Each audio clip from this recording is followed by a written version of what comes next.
Alappuzha Vandanam medical college ആശുപത്രിയിൽ നവീകരിച്ച പ്രാരംഭ ഇടപെടൽ കേന്ദ്രം പ്രവർത്തനം തുടങ്ങി. മന്ത്രി ആർ ബിന്ദു ഉദ്ഘാടനം ചെയ്തു. വളരെ അഭിനന്ദനീയമായ നിലയിലാണ് നമ്മുടെ ഏർലി ഇന്റർവെൻഷൻ സെന്റേഴ്സ് പ്രാരംഭ ഇടപെടൽ കേന്ദ്രങ്ങൾ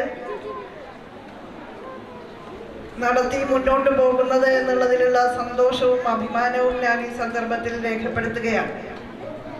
5 മെഡിക്കൽ കോളേജുകളിലും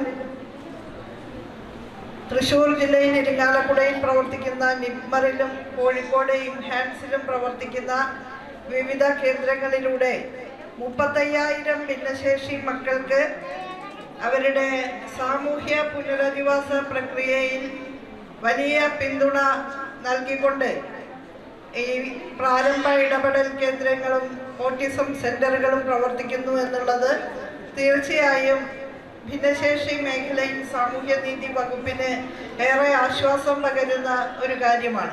അപ്പോൾ തീർച്ചയായും ഭിന്നശേഷിത്വം നമ്മുടെ സമൂഹത്തിൽ കുറച്ചു കൊണ്ടുവരിക എന്ന ലക്ഷ്യത്തിന് വളരെയധികം സഹായകരമായ കേന്ദ്രങ്ങളാണ് റീജിയണൽ ആയിട്ട് പ്രവർത്തിക്കുന്ന ഏർലി ഇന്റർവെൻഷൻ സെന്റേഴ്സ്.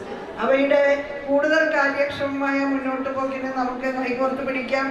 അതുപോലെ തടസ്സരഹിത ജീവിതം നയിക്കാൻ, സ്വയം പര്യാപ്ത ജീവിതം നയിക്കാൻ ഭിന്നശേഷിക്കാരെ സഹായിക്കുന്ന ഒട്ടനവധി പദ്ധതികൾ സാമൂഹ്യനീതി വകുപ്പ് നടപ്പാക്കുന്നുണ്ട്.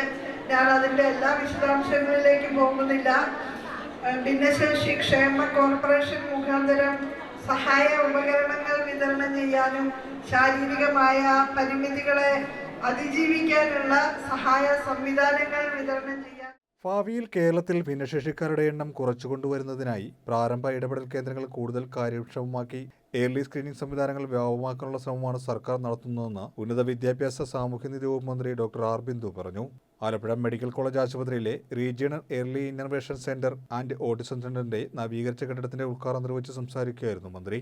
എച്ച് സലാം MLAയുടെ ആസ്തി വികസന ഫണ്ടിൽ നിന്ന് 37 ലക്ഷം രൂപ ചെലവഴിച്ച് അത്യാധുനിക ഉപകരണങ്ങൾ സ്ഥാപിച്ചാണ് സെന്റർ നവീകരിച്ചത്.